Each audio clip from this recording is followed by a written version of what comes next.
নমস্কার, সবাই কেমন আছেন? সুপ্রিয়ার নতুন একটি ব্লগে আপনাদের অনেক অনেক স্বাগত।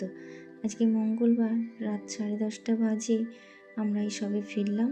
ফিরেই বাবাইয়ের তো কয়েক ঘন্টা পর বার্থডে শুরু হয়ে যাচ্ছে, তাই ভাবলাম ওর জন্য একটু কেক বানিয়ে দিই। আর রাত্রে ভাবছি পায়েসটাও বানিয়ে রাখবো। সকালে তো টাইম হয়ে উঠবে না, সকালে আমিও বেরিয়ে যাব, বাবাইয়েরও স্কুল আছে, বাচ্চারা সব স্কুলে যাবে। তাই জন্য ভাবলাম রাত্রে একটু বানিয়ে দিই, সকালবেলা টিফিনে কেক পায়েস এগুলো নিয়ে যেতে পারবে। আর বন্ধু বান্ধবও রয়েছে, সবাই মিলে একসাথে শেয়ার করে খেতে পারবে। ওই জন্যই তাড়াতাড়ি হাত লাগিয়েছি, যাতে রাত্রে 12টা 12:30টার মধ্যে কমপ্লিট করে ফেলতে পারি। রোজ আমাদের 1টা 1:30টা বেজে যায় শুতে। ঘরে এসে ঘরের কাজ করে একটু রান্নাবাড়ি থাকলে রান্না করে তারপরে খাওয়া দাওয়া করে শুতেই আমাদের কখনো 2টো কখনো 1:30টা এরকম হয়ে যায়। আজকেরও ভাবছি সেরকমই হবে, কেন কি 2 রকম কেক বানাবো। একটা হচ্ছে কি ফ্রুট কেক আর একটা চকলেট কেক। আর তারপরে পাশে পায়েসটা বসিয়ে দেবো, কাল তো টাইম থাকবে না, ওই জন্য পায়েসটা বসিয়ে দিয়েছি। আর এদিকে একটু কেক বানিয়ে দিচ্ছি। হাজব্যান্ড বললো কেক নিয়ে আসবো, তো হাজব্যান্ড নিয়ে আসবে। আমার হাতের কেক খেতে পছন্দ করে বাবাই, তাই অনেক দিন ধরে কেক বানাই না। তাই ভাবলাম আজকের ওর বার্থডের দিনে একটু কেক বানিয়ে দিই 2 রকম, ওরও ভালো লাগবে। আর ও বেশ ভালোবাসে ঘরের খাবার খেতে, বাইরেরটা অতটা পছন্দ করে না। আমি যেটা বানিয়ে দিই ও খুব তৃপ্তি করে খায়ও। আর আমারও বানাতে খুব ভালো লাগে, আমি একটু রান্না করতে ভালোবাসি, আর বাচ্চারা খেলে সেটা বেশি করে আমি বানাতে ভালোবাসি আরও। তাই জন্য রাত হোক যতই, ওর জন্য আমি একটু কেক আর পায়েস এগুলো বানিয়ে তারপরে শুতে যাব। এখন ফ্রুট কেক বানাচ্ছি। প্রথমে তেল বাটার একসাথে মিক্স করে ওর মধ্যে আটা চেলে নিয়েছি, আর তার মধ্যে কাস্টার্ড পাউডার দিয়ে কেক বানালে ফ্রুট কেকটা দারুণ টেস্ট হয়, খেতে দারুণ হয়। ওইটা দিয়ে চিনি দিয়ে মিক্স করলাম, তারপর একটু ভ্যানিলা এসেন্স দিলাম। এই দেখুন কালারটা কি সুন্দর এসছে, পুরো তালের মতন কালার এসছে না? আর গন্ধটাও খুব সুন্দর বাড়াচ্ছে। ভ্যানিলা দিলে তো কেকের গন্ধটা আরও সুন্দর হয়। এর মধ্যে একটু টুটি ফুটি দেবো, আর উপর দিয়ে গার্নিশ করব টুটি ফুটি আর বাদাম দিয়ে। খুব সুন্দর ব্যাটারটা হয়েওছে। এবার এটাকে বসিয়ে দেবো। ভেবেছিলাম মাইক্রো ওভেনে বসাবো, তো 2টো কেক বানাবো, তো মাইক্রো ওভেনে এটা দেবো না, মাইক্রো ওভেনে কাপ কেকটা দেবো। আর এইটা হচ্ছে উনুনে দেব। মানে আমি গ্যাসে বসিয়েছি কড়াই, তার মধ্যে নুন দিয়ে গরম করতে বসিয়েছি। হিট হলে তাড়াতাড়ি কেকটা হয়ে যায়, তাই হিট করতে দিয়েছি কড়াইটা। আর এখানে একটা বাটার পেপার দিয়ে, আর এই যে এটা আবার নতুন নিয়েছি আমি এই কেক বানানোর জন্য। এটার মধ্যে আবার ব্রেডটাও খুব সুন্দর বানানো যায়। এই যে টুটি ফুটির মধ্যে একটু আটা মাখিয়ে নিয়েছি, যাতে ওটা নিচে না পড়ে যায়। একদম খুব সুন্দরভাবে পরিমাণ মতন টুটি ফুটিটা রয়ে যায় সব জায়গায়। একটু মোটা হয়ে গেছিলো ব্যাটারটা, তাই একটু দুধ দিয়ে দিলাম। পুরো দুধটা দিয়েই ব্যাটারটা বানালাম। এবার এর মধ্যে আমি দই দিইনি, যেটা হচ্ছে কি কাপ কেক বানাবো চকলেটের, ওটার মধ্যে আবার দই দেবো ভেবেছি। দুধের সর থাকলে দুধের সর একদম মিক্সিতে পেস্ট করে নিয়ে এই কেকের মধ্যে দিলে কেকের টেস্টই আলাদা হয়ে যায়।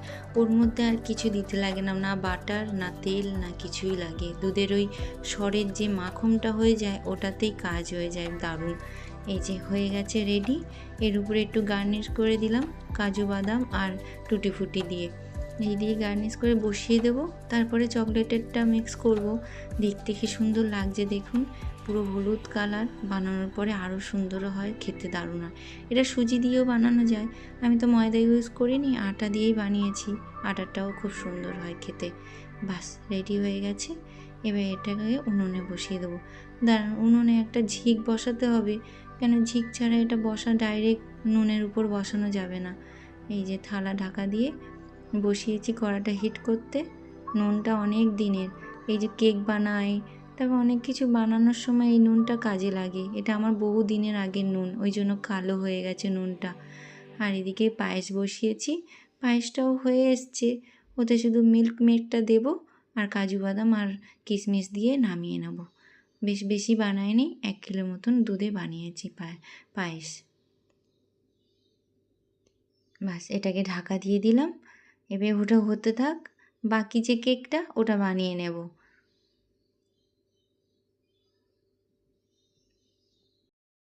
বাস ওদিকে কেকটা বসিয়ে দিয়েছি, এখানে কাপ কেকের ব্যাটারটা বানাচ্ছি। সেমই সব কিছু আছে, আটা চিনি তেল একটু বাটার, আর এর মধ্যে একটু দই দেব। বাস এর মধ্যে চকো পাউডারটা দিয়ে দিয়েছি, একটু বেশি করেই দিলাম যাতে একটু ডিপ কালারটা ভালো মতন আসে। ডিপ কালার হলে খেতে বেশ ভালো লাগে, দেখতেও সুন্দর হয় চকলেট কেকটা। আর এখানে একটু দই দিয়েছি, পরিমাণ মতন একটু জল দেবো, দুধ দেবো না, দুধ ছাড়াই বানাবো। এটা দই পড়েছে তো ওই জন্য দুধ দিচ্ছি না। এর মধ্যে একটু জল দিয়ে মেখে নেব, যদি আরেকটু লাগে এর মধ্যে একটু জল দিয়ে আরেকটু মেখেছি। চিনিটা তো মেল্ট হবে, ওতে আবার জল ছাড়তে থাকে, ওই জন্য বেশি জল দিইনি। ব্যাটারটা তৈরি হয়ে গেছে, এবার কাপের মধ্যে সব সাজিয়ে নেবো। এই যে দেখছেন আমার কেকের যে জিনিসগুলো, এইগুলো না আমি ওই মাইক্রোওভেন যখন কিনতে গেছিলাম, মাইক্রোওভেন কিনতে গিয়ে ওখান থেকেই নিয়েছিলাম। স্যামসাংয়ের মাইক্রোওভেন নিলে একটা সুবিধা ছিল, 1 মাস আপনাকে স্যামসাং থেকেই কুকিং করার ট্রেনিং দেয়, মাইক্রোওভেনে তুমি কী করে কুকিং করবে।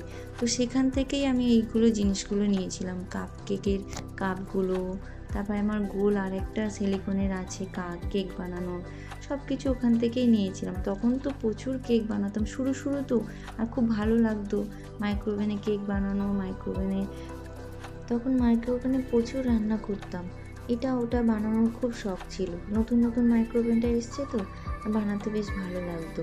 এখন আর বানাই না, অতটা টাইম হয়ে ওঠে না। আর তখন আবার যে রান্নাঘরটাতে ছিলাম সেটাতে নিচেতে মাইক্রোওভেন ছিল, মানে সেলফের উপরে। এটা এখন আমার হাইটের উপরে হয়ে গেছে তো ততটা ইউজ করতে ভালো লাগে না, হাইট থেকে দেখতে পাই না কিছু। তো যখন একটু আধটু কেক বানালে বানাই, এছাড়া আর অন্য কিছু বানাই না। কেকটাই বেশিরভাগ বানাই, ব্রেড ইচ্ছা করলে ব্রেড বানাই, এখন তো আরোই টাইম পাই না, যাও করে রান্না করে দুমুঠো খাই। এই হচ্ছে আমার রেগুলার রুটিন হয়ে গেছে এখন। বাস এদিকে রেডি হয়ে গেছে। মাইক্রোওভেনটা তো হিট করে নিয়েছিলাম 10 ডিগ্রিতে। এখন এই একটা কাপের উপরে আর প্লেটটা বসাচ্ছি। আমার যে ট্রেগুলো দিয়েছে, মানে সিটগুলো যে বসিয়ে দেওয়া, সেইগুলো না আমি কোথায় রেখেছি আমি এখন খুঁজে পাচ্ছি না, ওই জন্য একটা কাপ বসিয়ে তার উপরে এই প্লেটটা দিয়েছি। উঁচু জায়গা না হলে না কেক ভালো হয় না। এখানে পায়েসটা হয়ে এসছে, ড্রাই ফ্রুটগুলো দিয়ে দিয়েছি, কাজু কিশমিশ আর একটু মিল্ক মেড দিলে হচ্ছে পায়েসের টেস্টটা বেড়ে যায় আর খেতে দারুণ হয়। এটা তো ছেলের জন্য বানাচ্ছি, আমি তো মুখে নেব না, মাদের তো ছেলের পায়েস খেতে নেই, ওই জন্য অল্প করেই বানাচ্ছি, কাউকে তো ডাকছি না। বাবাইকে বলেছিলাম তোর ফ্রেন্ডদেরকে ডাকিস, ও আবার ওইসব পছন্দ করে না, ওর এমনিতে কোনো বন্ধুবান্ধব অত নেই, স্কুলেই কটা বন্ধুবান্ধব আছে, তাদেরকে বলেছিলাম তুই বিকালে ডাকিস, সবার জন্য রান্নাবাড়ি করবো, খাস একসাথে। বলে না না দরকার নেই, তুমি আমার জন্যই বানিও। এমনি আমার ছেলেটা অত বায়না নেই, বড়টা, ও খুব শান্ত আর খুব ভদ্র, অত বন্ধু বান্ধবের নেই, বাড়িতে 24 ঘন্টা রেখে দিলেও 24 ঘন্টায় চুপচাপ বসে থাকে। এদিকে কেকটা হয়ে গেছে, খুব সুন্দর দেখেছেন কালারটা এসছে। চলুন এদিকে এই কেকগুলো হয়ে গেছে, এগুলো ঠান্ডা করে রেখে দিই ফ্রিজে, কাল সকালে বাবাইকে আবার প্যাক করে দিয়ে দেবো স্কুলের জন্য। কি সুন্দর দেখতে হয়েছে না?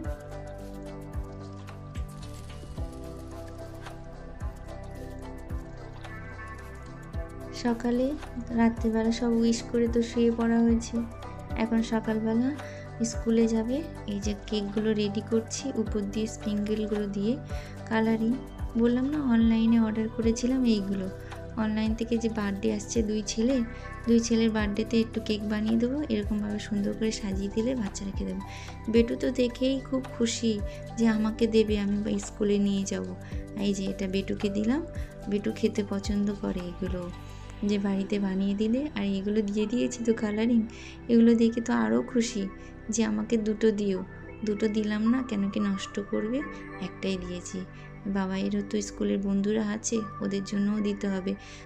লাস্টে চকলেট কেকের ব্যাটারটা বেঁচে গেছিলো, তার একটা কেক মতন বানিয়ে নিয়েছিলাম। আবার নুডলসও বানিয়েছি রাত্রিবেলা, সেটা আর দেখাতে পারিনি, অনেক রাত হয়ে গেছিলো। কাল তো 2টোর সময় আমি শুয়েছি, আমরা সবাই 2টোর সময় শুয়েছি, আমরা জেগে থাকলে বাচ্চারাও ঘুমায় না, একসাথেই শুয়ে। একটু বাচ্চাটাকে বার্থডে উইশ করে একটুখানি একটা কেক দিয়ে ওকে বার্থডেটা উইশ করলাম, তারপরে গিয়ে সবাই শোয়া হলো। আর এই যে ফ্রুট কেকটা দেখছেন কি সুন্দর হয়েছে, এখান থেকেও কয়েকটা পিস কেটে দিয়ে দিই। ওর বন্ধুরা তো খেতে বেশ ভালোবাসে আর আমার হাতে খেতে ভীষণ ভালোবাসে, ওরা বলে তোর মা দারুণ খাবার বানায়। এই যে কেকটা কি সুন্দর হয়েছে দেখুন, এত নরম এত সফট হয়েছে, ভেঙে যাচ্ছে কেকগুলো। কয়েকটা পিস দিয়ে দিই। আর বেটু আবার বলছে আমাকে সবগুলোই দেবে, তা বেটুকে আর সবগুলো দিলাম না, বললাম তুই বাড়িতে আয় তারপরে খাস, না তো না কেকগুলো না গুঁড়ো গুঁড়ো করে আর নষ্ট করে যদি খেতে না ইচ্ছে হয়। এই যে ওর প্যাক হয়ে গেল। আর একটা টিফিন বক্সে একটু নুডলস বানিয়েছি, ওটাও দিয়ে দিই। ক্যাপসিকামগুলো নিয়ে এসেছিলাম কালারিং নুডলস বানানোর জন্য, আর একটু ফ্রাইড রাইস বানিয়ে দেবো তার জন্য। তো এই যে নুডলসটা অনেক রাত হয়ে গেছিলো বানাতে বানাতে, একটু বানিয়ে সব রেখে দিয়েছিলাম। সকালবেলা সব একটু গরম করে আর ওকে প্যাক করে দিয়ে দিলাম। সকালে তো স্কুলের জন্য সব টিফিন দিয়ে দেওয়া হলো। এবার দুপুরবেলা ফিরে এসে ও দুপুরবেলা যেগুলো খাবে সেইগুলোই বানিয়ে দেবো। বেশি কিছু বানাতে পারবো না, এখন তো আমরা সবাই বেরিয়ে পড়ছি। তারপরে দুপুরে যখন ফিরবো ওর দুপুরের খাবার বানাবো। ও একটুখানি ফ্রাইড রাইস, চিলি চিকেন এগুলো ভালোবাসে, সেইগুলোই বানিয়ে দেবো। তো চলুন ভিডিওটা এখানেই শেষ করছি। সবাই ভালো থাকবেন, সুস্থ থাকবেন, নিজেদের খেয়াল রাখবেন। ভিডিওটা ভালো লাগলে অবশ্যই লাইক করবেন।